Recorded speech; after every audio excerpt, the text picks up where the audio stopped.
National education policy 2020 अंमलात आणण्याचा निर्णय केंद्र सरकारने घेतलेला आहे। आपले आदरणीय पंतप्रधान नरेंद्र मोदी साहेबांनी PM श्री शाळा करण्याचा निर्णय या देशामध्ये घेतलेला आहे।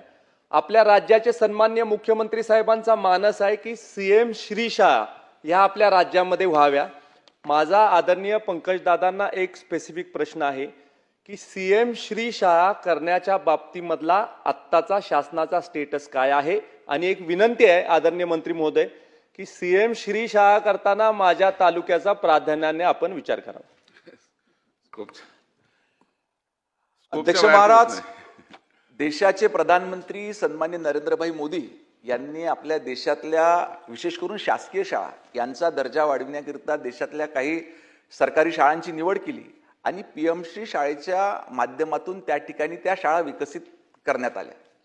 नंतर राज्यामध्ये देखील राज्याचे मुख्यमंत्री सन्मान्य देवेंद्र फडणवीस साहेबांनी पुढाकार घेतला आणि राज्यातल्या सरकारी शासकीय शाळांचा देखील दर्जा त्या ठिकाणी वाढला पाहिजे याच्याकरता PM श्री योजनेच्या धर्तीवरच CM श्री शाळा योजना ही राज्यामध्ये त्या ठिकाणी सुरू करण्यात आली।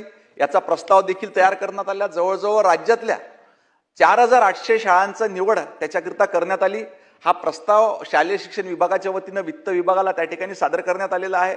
वित्त विभागाची मान्यता मिळाल्यानंतर लगेचच ह्या CM श्री शाळा राज्यामध्ये विकसित करण्यात येईल।